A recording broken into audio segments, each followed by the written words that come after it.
Okay, we all heard that, right? Yep. Yeah. Okay, great. So we're ready to go.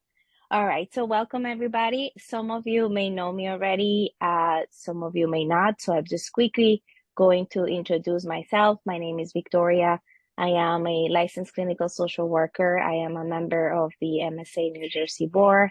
I've been with Cindy, providing support in any way I can as a clinical social worker and facilitating this session for you today on the benefits of mindfulness.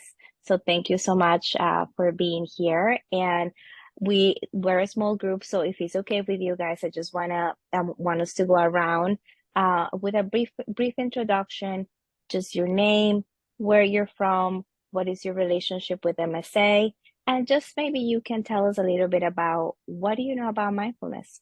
Do you practice it? Do you know what it is? You were never interested or you're curious, whatever it is that your experience about mindfulness, whether you heard about it or not, if you can share a little bit of that, will be great. Sounds good? Yeah. All right. Okay. So is it okay if we start with you, John, and then Yeah, sure. I'm not gonna call people out. You just keep going as Sure. after John. Go ahead. Yeah. So my name is John, and I live in northern New Jersey. And this is my second meeting last month. I don't know what happened. I forgot about it. But I know very little about mindfulness. But I've heard of it, but I just don't practice it, and I don't know a lot about it. Thank you, John.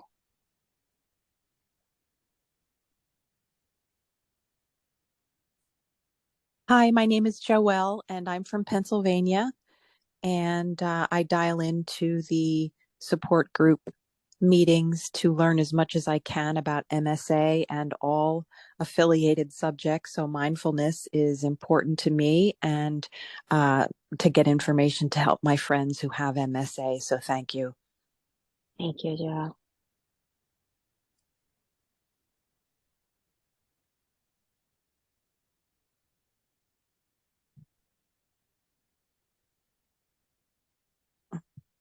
Hi, my name is Tom. I'm from New Jersey, and I'd like to find out about mindfulness. I know the word, but I don't know what it's all about. And Thank I you have so MSC. Thank you, Tom. Okay. You want me to speak for you? I'll introduce Lenore. We live in Flanders, New Jersey. Lenore has difficulty making herself clear speaking, but she's been involved in meditation practice for 20 years, perhaps more. She was a teacher of Zen Buddhism, and I wish that she could speak because I'm sure that she'd be able to contribute significantly to the topic of mindfulness. I have just been extremely intimidated right now. And No reason to be. You're dealing with a gentle soul. oh, I am sure I am. And Leonor, this is your husband who introduced you, but I would love to. I'm sorry. I think you said your name at the beginning and I forgot. Oh, my name is Earl. Yeah, Earl. Okay. Thank you so much for being here, Earl. Do you did you learn from Leonor about her mindfulness practice and her knowledge of it? Certainly, yes. We've been partners for many, many years. And I had an introduction to a different form of mindfulness, and that would be transcendental meditation, Mhm. which would be my foundation. Wonderful. Do you still practice it? Certainly. Oh, that's wonderful. So please don't be shy to share your experiences with us. I think it will be a great benefit to all, including me, to learn from Lenore and from you, Earl. So thank you Okay. so much. You're welcome. Okay, anybody else? Did we miss someone else? This is Stuart. I'm in outside of Washington, D.C., and I know nothing about mindfulness. I'm very curious about it. Thank you so much, Stuart.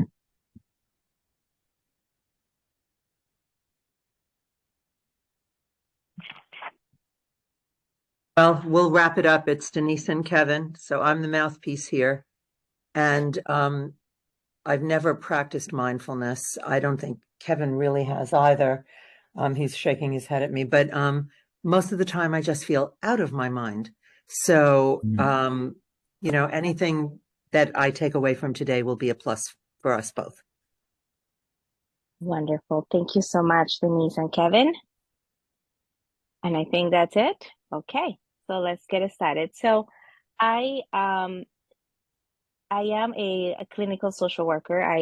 Capitol Health is the place I work. So that's the reason why you see the name there. I have given this presentation in the past. So this is the slides deck that I have used.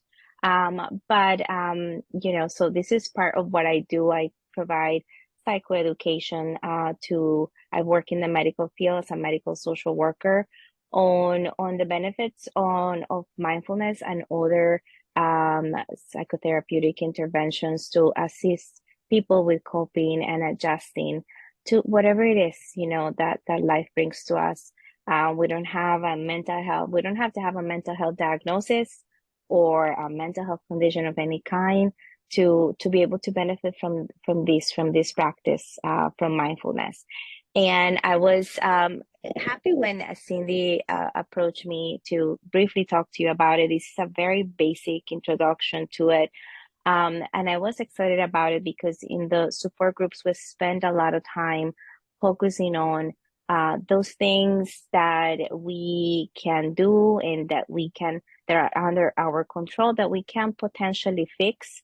And that is incredible because we share incredible knowledge among each other about what things have worked in the management of MSA symptoms, what things have not worked, as caregivers supporting each other in that manner as well. And I think this piece of the mindfulness, the ability to be with what it is with acceptance, it's also very, very important as we continue to navigate the journey with MSA. I hear some background noise. That's okay. If you'd like to mute yourself, that will be helpful. If you hear my dog barking, forgive me. I will mute myself as I can.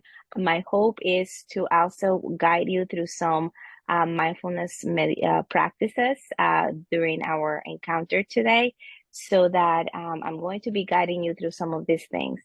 If my dog barks, please come back to the practice. And that's sort of part of what mindfulness is. If our mind goes someplace, we just kind of gently bring it back to whatever we're doing now. So if my dog barks, just notice that my dog bark, and then come back and just follow, try to focus back and follow what we're doing here today.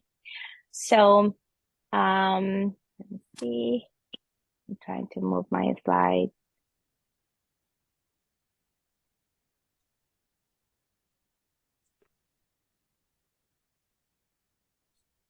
Okay, that's not what I want, but okay, there you go. Okay, so let's just start with the basics. What is mindfulness? It's pretty much the quality of being conscious or aware of something. Mindfulness is simply awareness.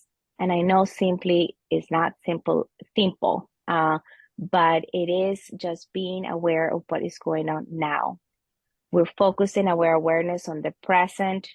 We're acknowledging and we're accepting our feelings, our thoughts, our bodily sensations, so that we acknowledge that we're angry, we acknowledge that we are anxious, and then we're able to see that and accept what it is that it is going on with me right now. Mindfulness, it can be done in many, many different ways. It is just not meditation, which is one of the most common forms of achieving mindfulness. And there are many different kinds of meditations, such the transcendental meditation that Errol mentioned to us earlier. And the mindfulness movement came to us. And Leonor, please forgive me, and I really wish, but Errol, if you know, please feel free to correct me. Came to us through John Sabat-Sin. He was working at UMass, and he developed the mindfulness-based stress reduction program at UMass to work with people that were facing chronic health conditions, specifically chronic pain issues. And he began the studies there, and the studies did show significant improvement in patients dealing with chronic pain, their perception of pain, and their ability to cope and adjust to whatever it is that was going on health-wise with them was definitely proven to be very, very helpful. There is a knowledge of what stress and mindfulness and how one can influence the other. We encounter stressful situations all the time in our day. We have an event that happens. We appraise that event to be a threat or to be a challenge, right? So the stress response is activated. When the stress response is activated, there is a biological component of that. Our body is responding to that stress response. So biochemicals are released to enhance our ability to respond to that stress, right? So when in the light of a critical situation, it is important for us to have that response. And it's in our DNA for survival reasons, right? If we didn't have this as a mode of survival, we probably wouldn't be here today, right? We probably would be already extinct, right? The problem with the stress response becomes and is a problem when that stress response doesn't shut down. So what we want to do through the introduction of mindfulness is to be able to shut down that stress response so that this cycle that you see here is not forever going. Because if this stress response that you see here, this cycle, doesn't shut down at some point, right? We're going to be living our lives in a constant fight or flight response. And that can look very different for everyone, right? So Denise just said, I remember you said in your introduction, I just feel like out of my mind all the time, right? So that's wonderful in the sense that you're aware of that, right? There is awareness, and that is the beginning of everything. Once we know that there is my mind, this is the condition of my mind, I'm aware that that cycle keeps going and I'm not really finding that mindfulness response, that gives you the power to maybe begin to do something about it. So I am glad that you're here today to start finding ways that this could happen. So anyway, so once we respond to that challenge, those biochemicals are depleted through assertion, and then we're tired, we're fatigued, but hopefully we're able to let go of that event. But if we're not tired and fatigued and we're still on, then that's when that cycle keeps going. What is mindfulness and what is not? So mindfulness, as I mentioned to you, it is just not meditation. Meditation is a means for mindfulness. A lot of times we hear that, meditation is to sit there and not to think about anything. The goal is not to think about things. And that's a misconception, right? Our minds are made to produce thought constantly. It is only when we begin to educate our mind in that we can find those spaces. We can find those spaces where we can be mindful of what we're thinking about, and we can see the thoughts come and see them, and then we can see them go, that we begin to experience maybe periods where nothing really seems to be coming in, but you're just within yourself. But it is not that absence of thought. That is not the goal. That is certainly a misconception. We hear about, I need to, meditate so I can feel good and relax. Well, it is great to be able to achieve that feeling of relaxation. And it can be definitely with practice. But at the beginning, when you begin to practice this mindfulness in any way that you choose to, it can be a little bit frustrating, right? Because we have these misconceptions that, oh, I can't do this, I'm doing it wrong. Or maybe you find that you're not feeling so good. You know, all of a sudden, now that you're paying attention within, maybe you notice, like I'm giving you an example of what I noticed when I began to my practice. I noticed I was walking around with a headache. When I was finally able to tune in, I'm like, oh, I have a headache. And I felt my head throbbing, and I felt the uncomfortable feeling in my shoulders and my neck. And I'm like, oh my gosh, what is this? Right.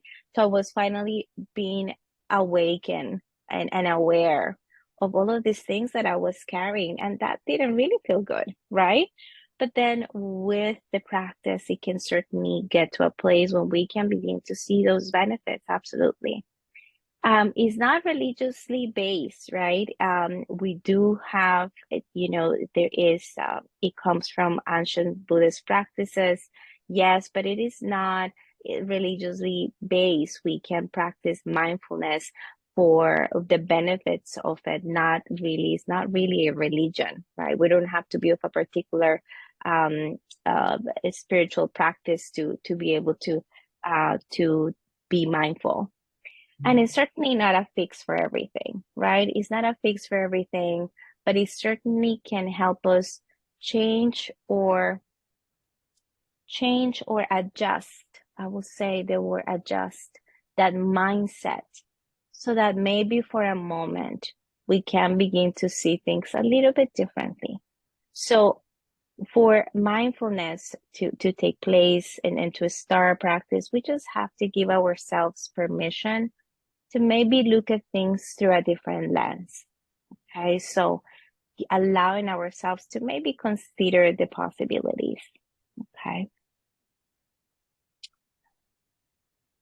I want to stop here. I want to find out if anyone has any comments about what I just been sharing with you. Any comments, any questions, any concern?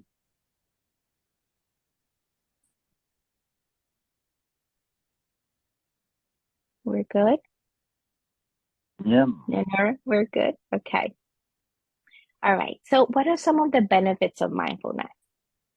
Benefits of mindfulness, again, this is a very general list of things that can come from a mindfulness practice. We can decrease rumination, right? So rumination is that constant thinking, that gotta do mine, what we call gotta do this, gotta do that. We're laying down and we're trying to rest, and we're running the list of things that I gotta do tomorrow, and therefore it's hard to sleep. So mindfulness can help to improve the sleep quality. It can help us enhance memory and attention. And the reason for that is because we're training our brain to get off the automatic pilot mode that is on at all times. The gotta do mine is autopilot. We just go in our day to day, just doing the next thing and the next thing and the next thing. And that it gets to be overwhelming. So when we're acting in that manner, we forget where I put the keys, because you just throw the keys on the table, but you're not thinking, I'm leaving the keys on the table. You're already in the next thought, in the next thing that you got to do. So you're listening, you're talking to someone, but in the back of your mind, you're not really listening. You're already thinking as to how I'm going to respond to that, because I think you're attacking me, so that my stress response already kind of coming up. So I'm not really listening. So it's going to, that attention, that focus is going to be lost. And then we're not going to remember a lot of things, because we're not really present listening in that moment. Because of all that, it's definitely, you can see, it's going to help to manage your stress, right? Focusing on one thing at a time when possible. There are many times in which we kind of need to pay attention to different things. But I heard sometime, Lenore, I don't know if you know, or I don't know if you guys would agree with me, but I heard, Errol, that there is not such a thing as multitasking. Um, that, you want to mute yourself? There you go. Okay. Yeah, I would agree 100%. It can only cause you problems. Right, right. So it because of that, that gotta do mine. And again, remember that what we sow here, right? This cycle, when it doesn't shut down, then we're going to have our heart rate is gonna be up because we got a response to a threat all the time, right? So our heart is pumping, boop, boop, boop, right? So when we get into this mindfulness practice, it's going to reduce your heart rate and that is going to have health benefits overall, right? It's going to improve immune functioning. Why is that? When we get stuck in that cycle with those hormones for the fight and flight response flowing our bodies constantly, is going to create inflammation, chronic inflammation.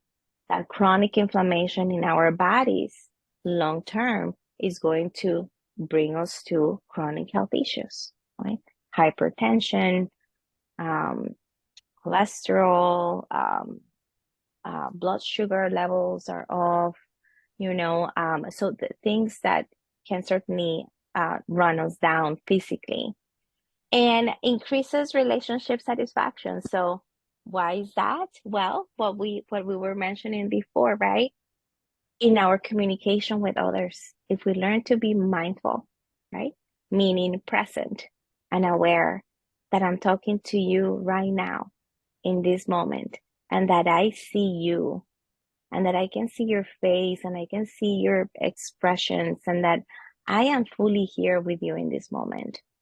You can only imagine the benefits that that will bring to our relationship with people in general. Any comments about this? And something else that we need to add that maybe is not here, or something that maybe you don't agree with?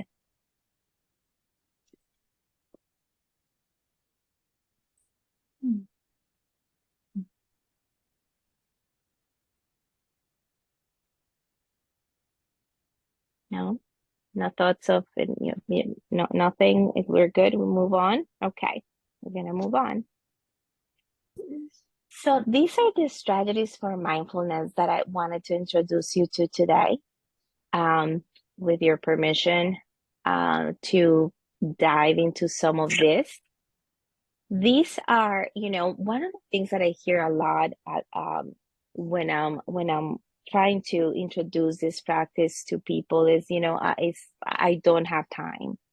I don't have time to do this, right? So who's gonna have time to kind of do a body scan? Who when I have 1,000 things to do, right? When life is so unpredictable.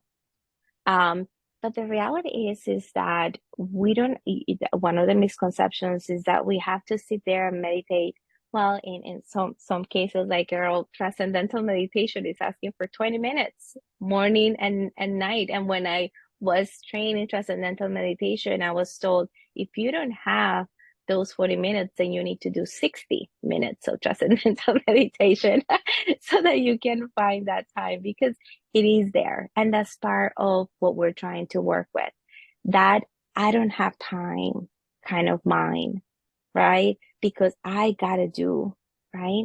So we want to be gentle with ourselves because the reality is that those statements are factual and are also true because we live busy lives and we have a lot of responsibilities and if we are caregivers, we are concerned that if we close our eyes for 3 minutes, our loved one is not going to get the care that he or she needs for those 3 minutes and something bad may happen. So allowing ourselves to relax may seem a little threatening, right? And so I think we have to be very gentle with ourselves as you engage in these practices because it's going to take some time. Is not going to happen right away. So and there are practices like this diaphragmatic breathing, the five senses that you can do with your eyes open, right? If it feels too threatening to just close your eyes because oh my God, I might miss something. Then let's start with practices that are more concrete, more factual, where I can feel more aware. But I'm going to invite you to kind of experiment, since we're taking the time to be here today, to experiment with me today what this is like for you guys. What does it feel like? So the first, let me just let me just start with the five senses, because that's like the eyes open and we can do it together. So the five senses is grounding for stress reduction. So these are stress reduction practices, right? So that we can break that cycle that I show you, so that, okay, we have a stressful situation, we took care of it. All right, let me make sure that I'm breaking that cycle and let me ground myself. That stressful situation is now in the past. What can I do now to go to my next moment, right? So our five senses. I'm gonna ask you to please kindly join me with this. Please, just do it on your own. But allow yourself and give yourself permission to notice what this is. Okay. So I would like to invite you to acknowledge five things you see around you. Just list them in your mind. Anything in your surroundings.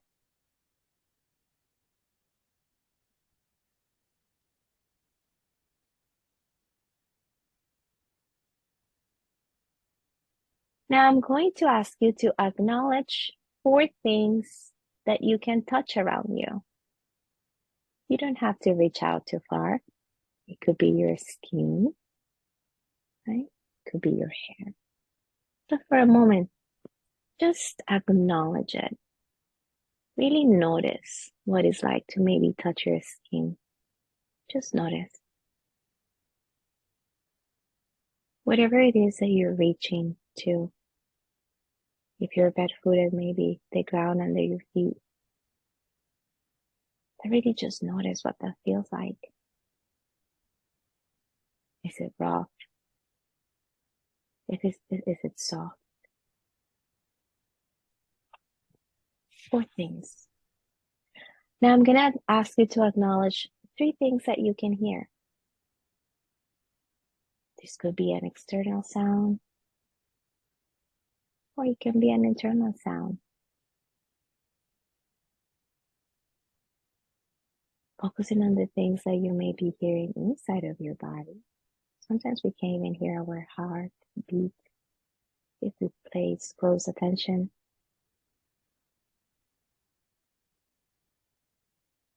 What are those things that you can hear outside of your body?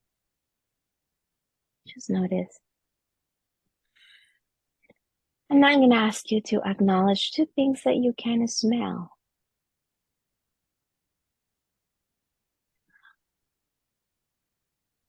You can really smell anything. If you have something close to you, I have my cup of coffee here.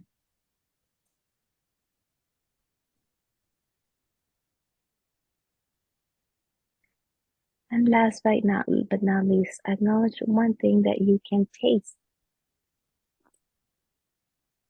Just notice what does the inside of your mouth taste like. Just notice.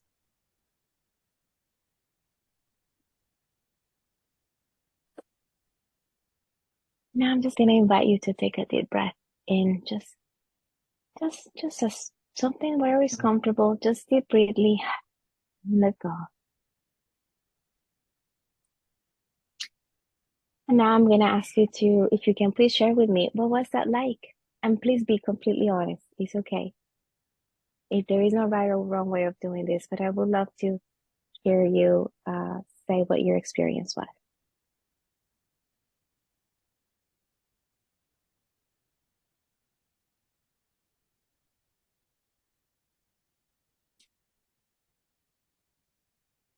I thought I was going to fall asleep. Oh, wow. That was really relaxing then, John. You noticed it was relaxing then?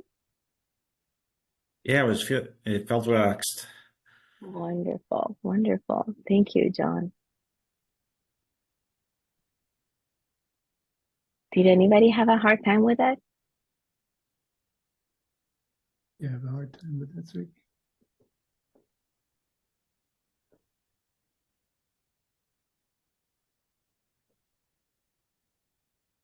Did anybody did not do it? That's okay too. That's okay too. Let me just ask the question. I had a little trouble with the taste portion. Is that imagining something that you had in your mouth or something? Or because I didn't have anything around me. That's okay. So it could be also noticing the absence of it. Okay. Noticing the absence of the taste. Just being with what is for you at that moment. Okay. So yeah, so that was it. Absence of it. Thank you for that question. That was very important, actually. Okay, anybody else? Sometimes it's hard to focus on these things, right? Or we I have some people that get anxious about finding the 5 things. Oh my God, 5 things? What do you mean 5 things? And that's okay too, right? So noticing that. So this is all about noticing. Wow, I'm really stressed about everything, right? 5 things, but that's okay. That is the awareness that is the beginning of everything. All right. Now I would like to introduce you to diaphragmatic breathing. So what is that? If we have any musicians in the room, musicians do this all the time. And why? Well, the first point here, increases oxygen supply to the brain and musculature, right? So again, for performance, it oxygenates your body, right? Stimulation of the parasympathetic nervous system, prompting the calm response. So the parasympathetic nervous system is sort of the brake in the nervous system. When that stress response is activated and we're go, go, go, go, go, run, run, run, run, run, or freeze, right? Don't move. You cannot be seen, right? The sympathetic nervous system is telling you that something is wrong, and then we get all of those hormones, start shooting up, and you're doing what you got to do. But the diaphragmatic breathing stops that reaction. And the reason being, not to get too technical, but very quick fact, we have a nerve that runs from our brain and wraps around major organs in our body, longest nerve in our body, the vasovagal nerve. When we do the diaphragmatic breathing, we are expanding our thoracic cavity. And when we do that, we are pressing very gently on that vasovagal nerve. And when we do that, that vasovagal nerve is sending the signal to our brain that this is just a smoke signal. It was a false alarm. We can relax. It's okay to relax. We don't have to be activated. Okay, so that's what that means. When you're breathing and you do the diaphragmatic breathing, you are pressing on that vasovagal nerve, and then that signal gets activated to calm you down. All right. We are retraining ourselves to deeper breathing, right? So because most of our day we're doing shallow breathing, right? That shallow breathing is what we are used to doing. So we are training our brain to go for those deeper breaths, it brings more oxygenation and health to our bodies. A few minutes of deep abdominal breathing. And the reason why abdominal breathing is here is because our goal is, if you cannot do it, it's fine. But to kind of get the breath to the belly and expand the belly like a balloon and let go, right? So if we can't do that, that's nice, right? So a few minutes of that abdominal breathing, it helps bring our energy to the center of gravity, which is that abdomen or that lower belly, right? When more oxygen reaches the brain, the mind often feels clear, and we increase our levels of concentration, right? Oxygenation is so important, right, for functioning. Breathing deeply helps to slow down the thought process. Absolutely, because we are getting into that parasympathetic nervous system, so we're activating that calm response. So there are great benefits of it. And when we do diaphragmatic breathing, there is no time limit. It's not like, okay, you have to do 10 breaths of diaphragmatic breathing, otherwise it doesn't work. No. So you create your own script, whatever works for you. Okay. If all you have is one deep breath, you know, sometimes that deep breath can be the difference between life and death. I'm not being very melodramatic right here, but sometimes if we are in difficult situations and we take a step back and we take a breath and we respond versus react, that can change the course of our lives a lot of times when we're making decisions, you know? So that diaphragmatic breathing, even if it's just one, is really powerful. So then I'm going to invite you to do diaphragmatic breathing with me. Again, there is no right or wrong way of doing this. It's not meant to feel uncomfortable, okay? So if I'm guiding you and I'm saying, bringing that breath to your belly and inflating your belly like a balloon, but you feel that, oh, I don't care, I can't go there. That's okay. Don't force it. Just breathe deeply as sounds good for you and it feels good to you. Okay. So that's all I'm gonna say about that. There is no right or wrong way. And the only recommendation I have is just notice any shifts in your body when you're doing that. Notice what your mind is telling you when you do that. Just notice, and then we can process that experience together as a group, okay? So I'm going to invite you to relax and sit on your chair or lay in bed if that's what you're doing right now. And just bring your attention to your body. Just notice your body sitting there or laying there. And now find your breath. Just find your breath, and you can do this with your eyes open or closed, wherever it's comfortable to you. And then as you find your breath and you anchor yourself in that breathing, I'm going to ask you to very gently take a deep breath in through your nostrils. Bring that breath down to the belly if you can. Inflate that belly like a balloon. Hold for a few seconds, and when you're ready, release through your mouth.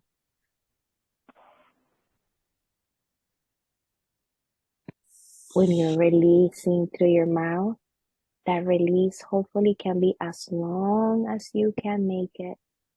And when you're releasing, feel your body maybe melting a little bit, letting go. Just notice what happens, right? So we're going to take a deeper breath into the nostrils.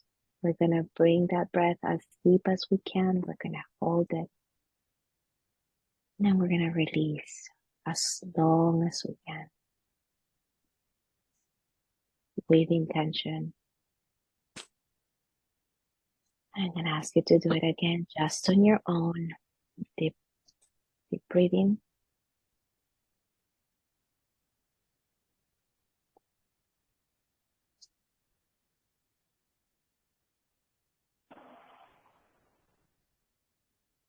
One more time, taking that deep breath in.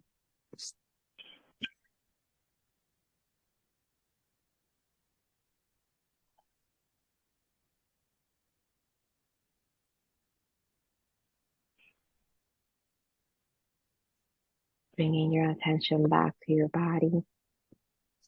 Bringing your attention back to your breathing, normal breathing as you breathe. Staying with your breath. Gently opening your eyes if they were closed, or gently just coming back into our room.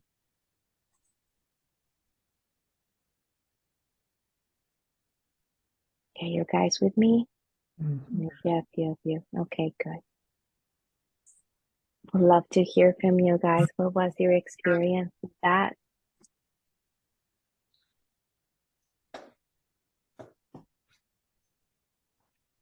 You have to breathe down here.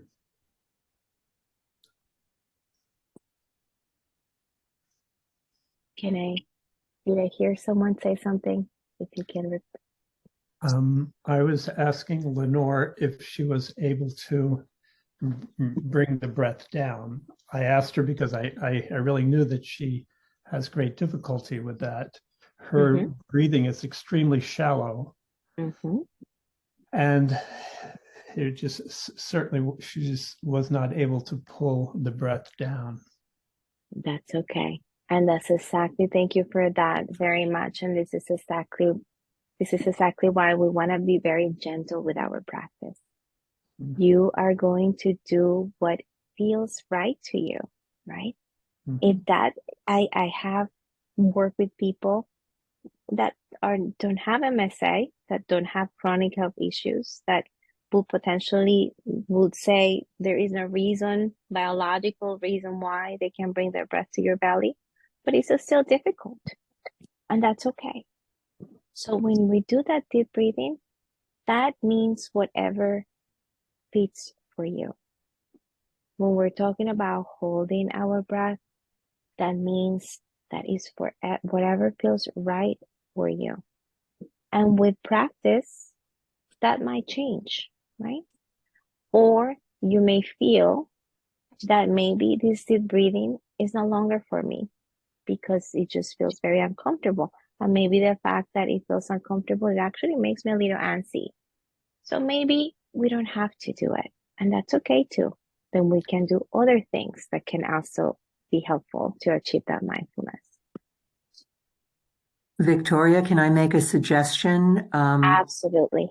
I was trained as a singer, and in my training, I was made aware that if you're laying on your back, you are breathing diaphragmatically automatically, because you notice it's not someone's chest that goes up and down, it's their stomach that goes up and down. That's because the breath is going exactly where it needs to go with no impediment. You're not sitting up, you're not doing anything else. It's got a straight path. So if someone doesn't feel that place automatically or can't bring it there, you can try that way and see if you can feel comfortable with it. Yeah, That sounds great. I was going to say that I'm not used to filling up my belly like a balloon, so it doesn't feel natural. I'm not used to that, so I felt a lot, not uncomfortable, but different. Different. There you go. Yeah. And maybe you can then focus on your chest cavity expanding and relaxing, expanding and relaxing. Just noticing how that feels. Maybe if it gets here, just noticing the chest cavity expanding and relaxing, right? Mm-hmm. And with practice, you might feel that changes. Maybe Yeah. one day, John, you might feel like, oh, like the belly is moving a little, or maybe you want to try Yeah. what the knee said, right? And then when you lay down, Mhm. putting your hands on your abdomen, right? Yeah. And then notice another thing that we do at the beginning is a hand on the chest and a hand on the belly when you're breathing.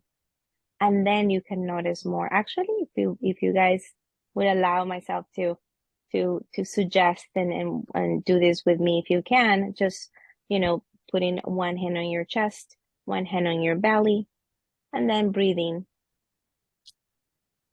as you normally do. You do it. And just noticing which hand is moving more. Is it the hand on my chest that is expanding and I feel the falling and raising of the chest? Am I feeling the falling and raising of the belly? Just noticing how you breathe. And maybe for the very first time since you were brought to this earth, maybe paying attention to your breath and the quality of your breath. Just noticing how you breathe.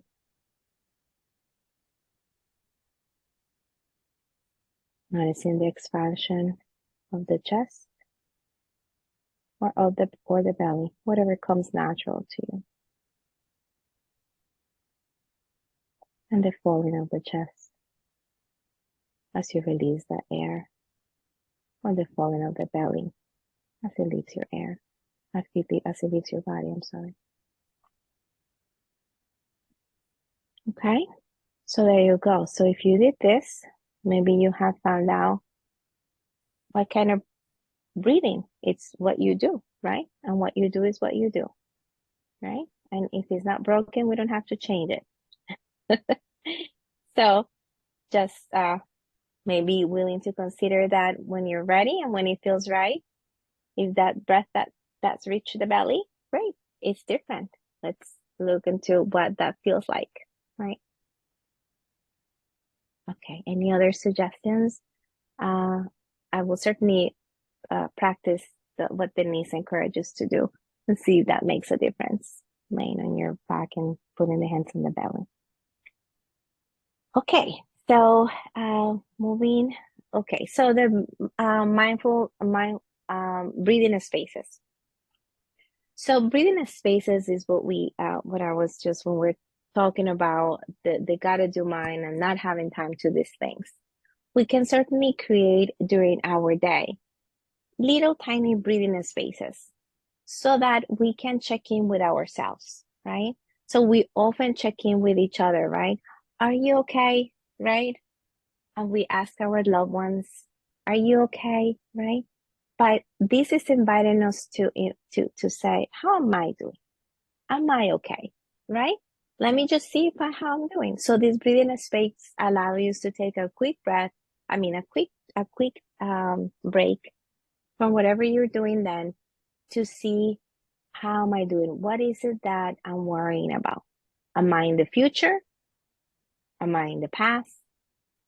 Right? Am I catastrophizing about stuff that hasn't even happened? And I'm in with the anxiety of living with the anxiety of a future that obviously is not here yet, right? What is going on with my body, right? Am I walking around? Am I working on my desk with my shoulders on my ears? And I'm saying that because that's what I do, right? Am I just tension? Is the tension just all over my body, right? If that's the case, that 3-minute breathing space would allow us to reset, right? Resetting the mind, resetting the body, right? So I am going to guide you into a 3-minute. I don't know if it will be 3 minutes, but I will. I don't think I'm going to do it myself. So if you guys were to, and I'm sorry, I'm giving this as a reference, and I'm sure probably if Leonore and Earl, if you have resources to offer us that are very reliable, I would really appreciate that. But if you Google 3-minute breathing spaces, literally, you will have tons of options there that will guide you to the 3-minute practice, right? So initially when we're learning these things, having a guide is helpful because when we do it on our own, you lose your mind, literally. Your mind will just wander very, very fast. And that's okay. And that's okay. But when you have a guide at the beginning, it can be a little bit more helpful. So you can do this 3-minute breathing spaces just to see how you're doing overall. So I'm just going to guide you through an example of what a 3-minute breathing space could be based on my experience. So again, I'm going to ask you to ground. And grounding means just becoming aware of your body. Just being here now. Becoming aware of your breath. Anchoring yourself in the breath. Once again, if you like to close your eyes, so lower your gaze, whatever it is comfortable for you. Doing that now. And now tuning your attention in your breath. The rising and falling of the chest. The rising and falling of the belly. Whatever breath you do is good. And it's grounding you right here, right now. Now I'm going to invite you to notice what's in your mind. What is the quality of your thoughts? What are those thoughts saying? And whatever it is, just notice. Letting go of thoughts as they come into mind. Just noticing what they are. Noticing what's in your mind right now. without having to change anything, just knowing. Now I want you to notice attention in your body. Bring your attention to your body. What's the temperature of my emotions right now? Where are those emotions lying in my body? Noticing any areas of tension.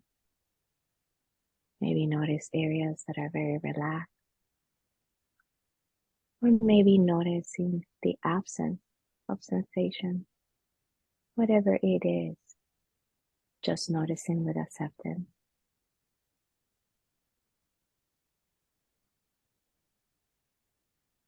And if your mind wanders, that's okay. Bringing it back to paying attention to the body and what's there. Now bringing your attention to what's around you without opening your eyes. If your eyes are closed, just noticing what your surroundings feel like. The noises around you, or the absence of noise. Just still and quietness. Just noticing all that right now. Now I'm going to invite you to gather all of those things up and think a full picture of those thoughts, those sensations in your mind that represent who you are right now, right here, right now, without having to change anything. Now bringing your attention back to your breath. And if it feels right for you, maybe taking a deeper breath in if that's comfortable. And releasing any tension that you found in your body in the out breath. Do it on your own. Just taking a gentle, deeper breath in. And letting go in the out breath any tension that you found stored in your body. And as you continue to breathe, bringing in a full sense of gratitude for this moment. And remembering that you can bring this moment to your lives anytime you need it. Because the healing is already within you. Your spirit, the healing is already within you. Taking a deeper breath in if you can, very gently. If not, just noticing your breath and releasing. Whenever you're ready, opening your eyes and coming back into the room. And whenever you're ready, we can process that a little bit.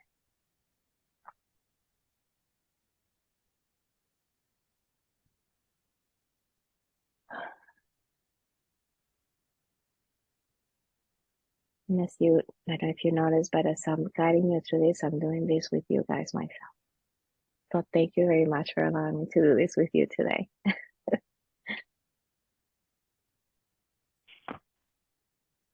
Any comments, any thoughts? What were those sensations? What were the difficulties? What were the roadblocks? What was great? Your voice carried it beautifully, Victoria. Thank you. Thank you so much. I would agree. Floating on clouds. Yeah. Thank It you. was very hard. Oh, it was hard, John. Yeah. I was thinking about a lot of different things. I love that. And it I was love hard that. to go back. I love that. Now you know what you were thinking about. Right? Yeah. John? Yeah. Yeah. Yep. Yeah. Awareness, right? And those thoughts were coming in and you didn't have to do anything about them, right? Yeah. Right? You hopefully, you just let them go and you go to the next thought, Yeah. right? And then you let go of that one and then the other one comes up. And that's okay. That's the practice, right? Right. So it's just just noticing, right? And then the practice will change. There is no pressure for you to change anything. The practice alone will lead you through that.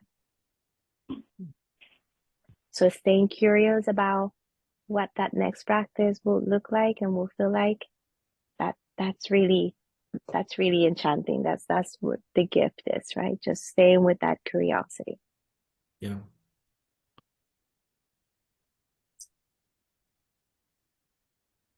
Challenging for anybody else? One of the thoughts that I had, I wanted to share, and I thought it would be very interesting if I could read, or if anyone could read, what patients with multiple systems atrophy is to them. How did they define what multiple system atrophy is?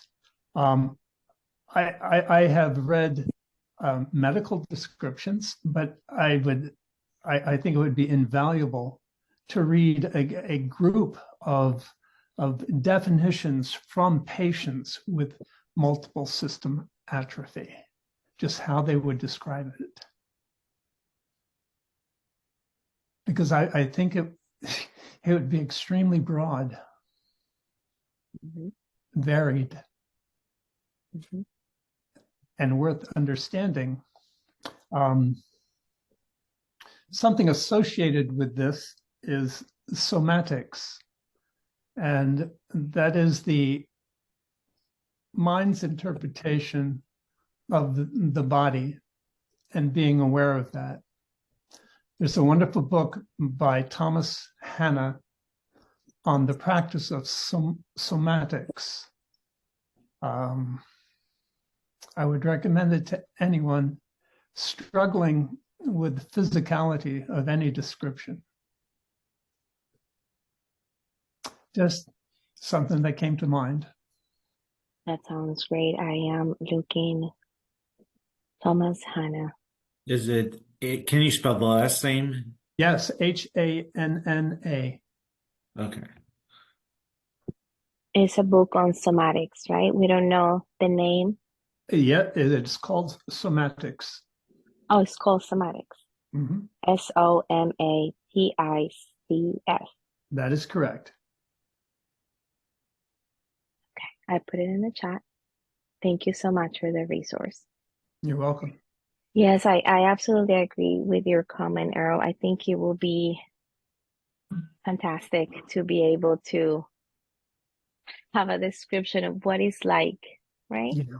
And everyone's experience, as you mentioned as well, will be so broad and so different. You know, what is it to be in my, but at the same time, the commonalities. What is it to be in my body with MSA? What is that experience like? Yeah, I think that would be invaluable.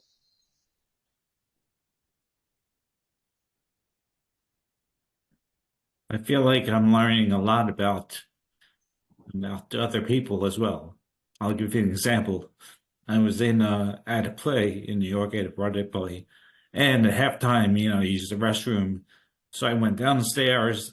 There was no problem because there was a railing, and I had a little trouble with balance. But when it was time to go up, the men were on one side, the women were on the other side, and you have to go to the middle, and there's no railing in the middle. So I know how people feel. Yeah.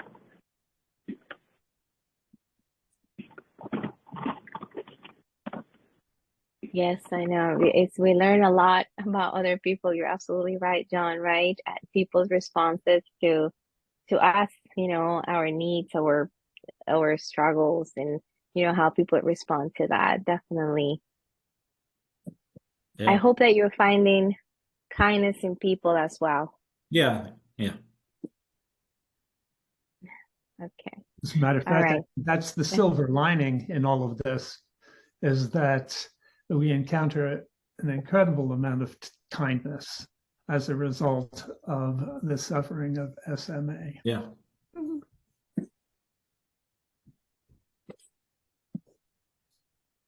Okay. So I like to move forward. so that we can get to the last part of the, now my computer, sometimes if, okay, that's, okay, the body scans. Okay, that's the last thing that I wanted to. All right, so the body scan. So what is the benefit of a body scan? And what the body scan is what the title says, right? We are in our brain, with our minds, visiting different parts of our body to kind of get awareness and knowledge, right? So the benefits is attention, training our capacity to pay attention to different parts of the body, right? But because we're going to be scanning, so being able, remember, we're training our brain, right? It's brain training to kind of move along the body with attention. Awareness to whatever is happening in the mind when we're visiting those parts of our body. What is there? You know, what are the thoughts? What's coming in when we are in that part of our body when we're scanning? Embodiment, leaving our heads and living in the body, that within, being within, letting be, just noticing. You know, I've been saying a lot of that. Just notice, right? Without having to change anything. That leads to a lot of acceptance.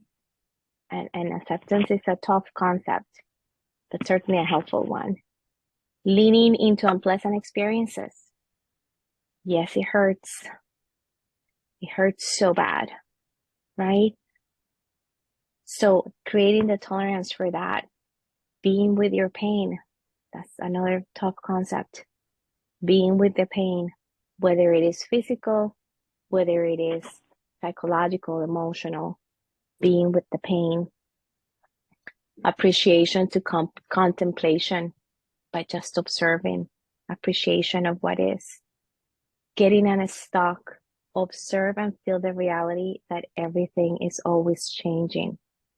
Even though we feel everything is always the same, everything it feels as if it, and it feels so true. The reality is that nothing is forever and everything is always changing, even when we don't notice it, right? Like right now we're here and Earth is spinning, right? Like the gravity, all those things are happening. Life is changing as we are here right now and we don't notice, right?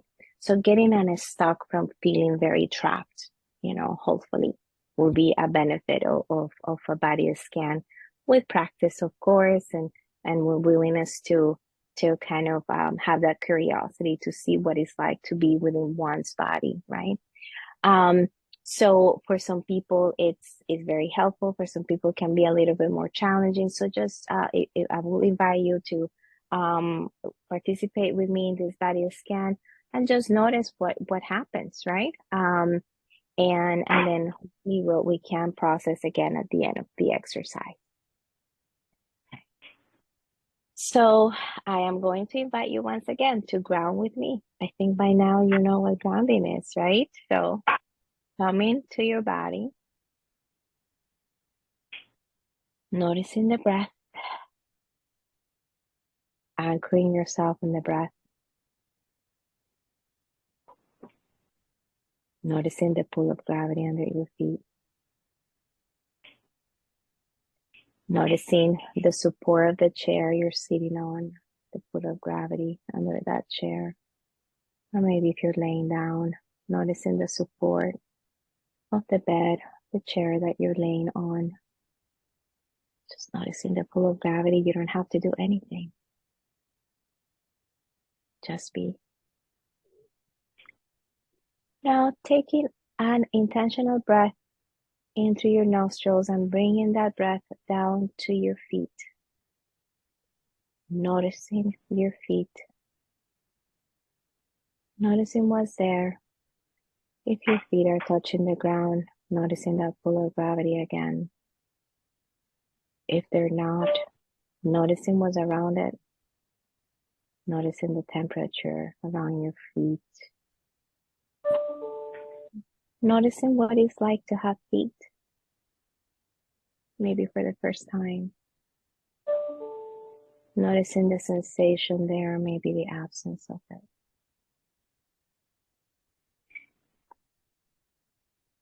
Taking another breath in and releasing any tension that you may have found on your feet. Taking another intentional breath in and bringing your breath and your attention to your legs, lower legs, knees, your thighs. Noticing what's there. Noticing the pressure of the chair or the bed supporting your legs. Noticing the clothing that may be there touching the skin on your legs. The pressure, the sensation, the absence of sensation, with full acceptance of what is. Noticing what it's like to have legs, maybe for the first time. Taking a deep or a gentle breath in and letting go in the out breath of any tension that you may be carrying in that part of your body. Now with gentle breath, bringing that breath to your pelvic area, to your buttocks, to your hips. Noticing what's there. Bringing your breath to that part of your body. Noticing what's there. And with gentle breath, letting go of any tension that you may have in that area of your body.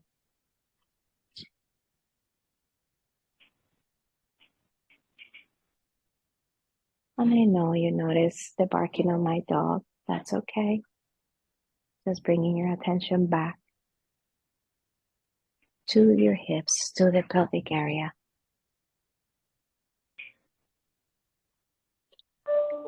Now with gentle breath, bringing that breath and your attention to your abdomen. Noticing what's there. Maybe an opportunity to notice the rising and falling of your belly if the air goes there. If not, that's okay. Just notice what is in your abdomen. Noticing any sensations. And in the out breath, letting go of any tension that you may be carrying in that area.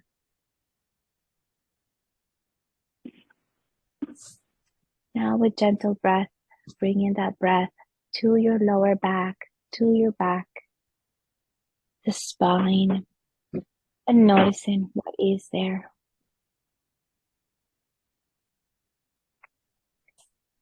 Noticing the muscles on your back. Noticing any tension that you may carry there. Notice the absence of sensation.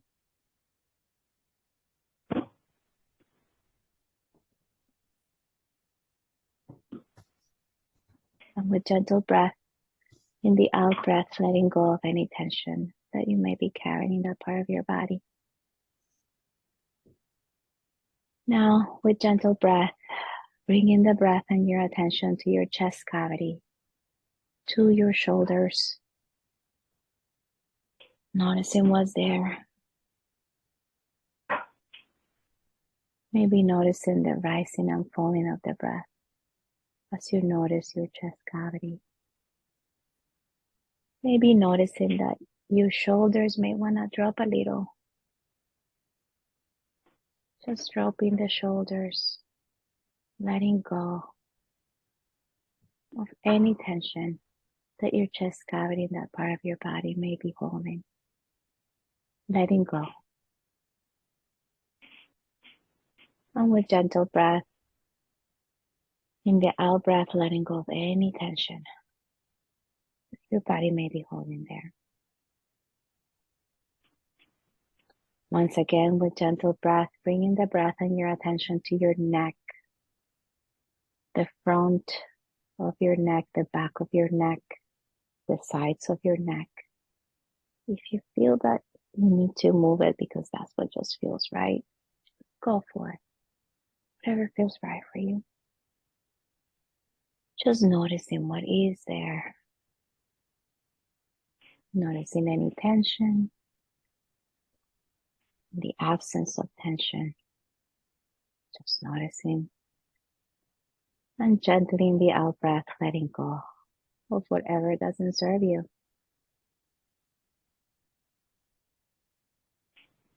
Now with gentle breath, bringing your breath and your attention to your face, the muscles of your face, your jaw, your tongue, your cheeks, your nose, your eyes, your forehead. Noticing your face. What is it like to have a face? Maybe you feel your jaw wants to drop a little bit lower.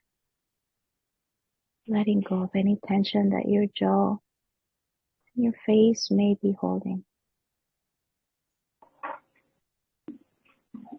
Our faces are our voice. In the absence of voice, our face can do that for us. Expression. Having lots of love and compassion for that face that does so much work for us. Letting go of any tension that there we may be carrying. Now with gentle awareness, bringing your breath to the top of your head and the back of your head, the sides of your forehead, noticing any tension that there you may carry. And with gentle breath, letting go of any tension.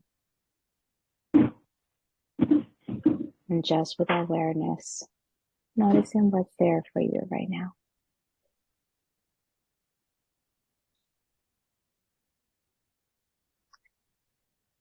Now again, with gentle breath or breathing deeply, whatever works for you. Taking a deep breath in and noticing your whole body and releasing with intention in the out breath any tension that your body may still holding.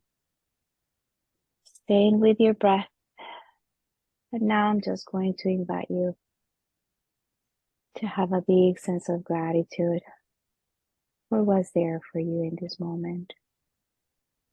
Very gently, I didn't want to forget, and this is not least important, just for a second, paying attention to your hands. Noticing your hands. Noticing what it's like to have hands, even if you're not looking at them. And having a sense of gratitude for all these hands can do.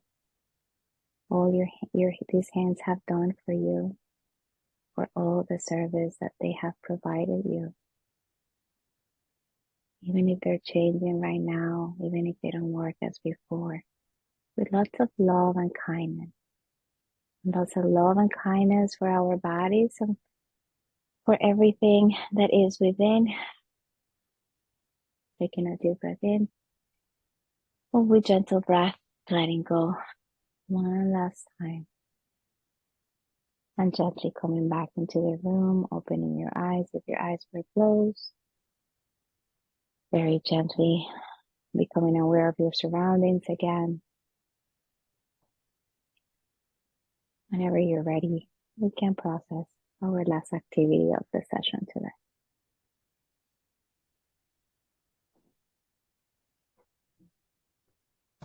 Hello, everybody.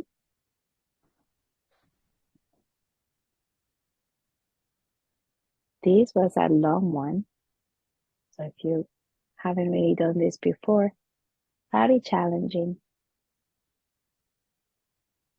Would love to hear your comments, experience.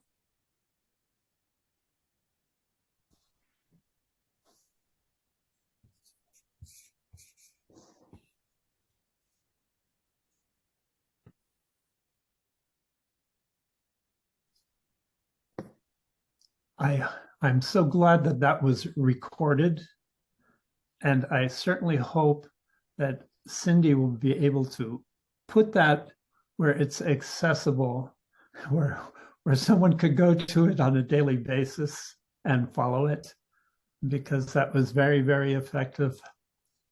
Oh, thank you so much. I'm so glad that you found it helpful.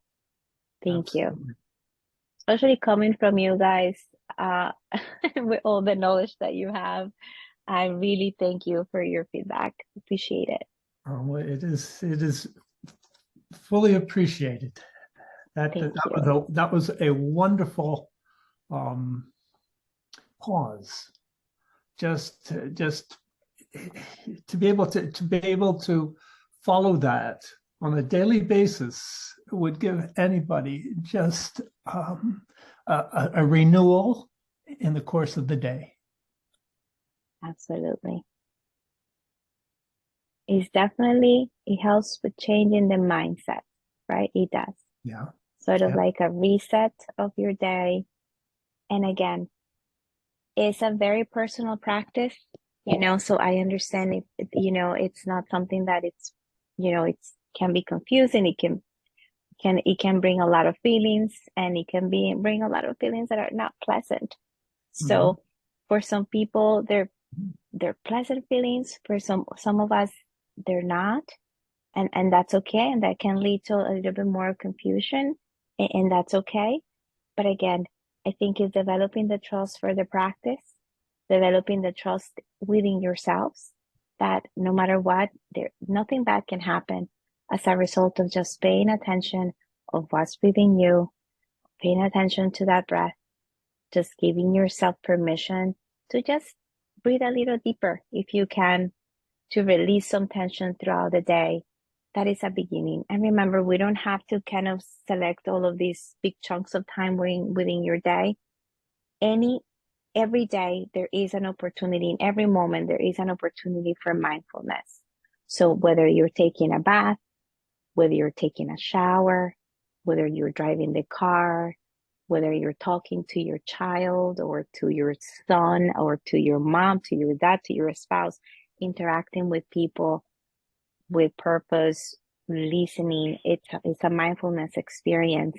So just embrace the mindfulness through just that awareness, and then you already be practicing mindfulness, right? And then just remember your breath. That is my biggest recommendation. Okay. And I think that brings us pretty much to we were meeting until 12:30, it's 12:26. So I'm just going to be quiet right now. Any closing remarks?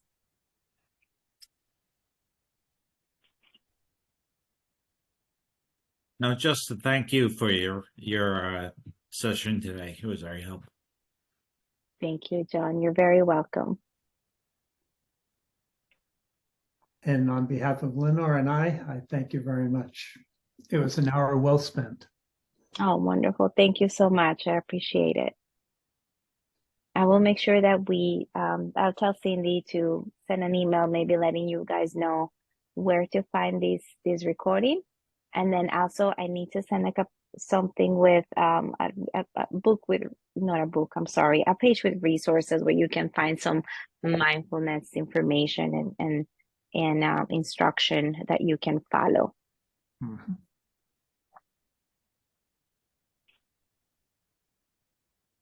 Compassion and kindness towards oneself are intrinsically woven into mindfulness.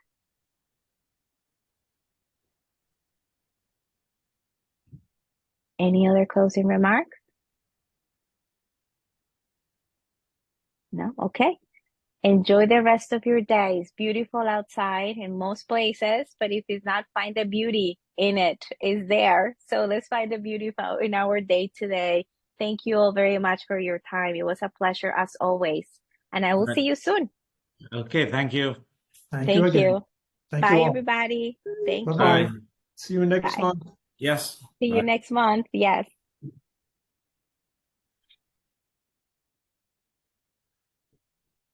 It was very good.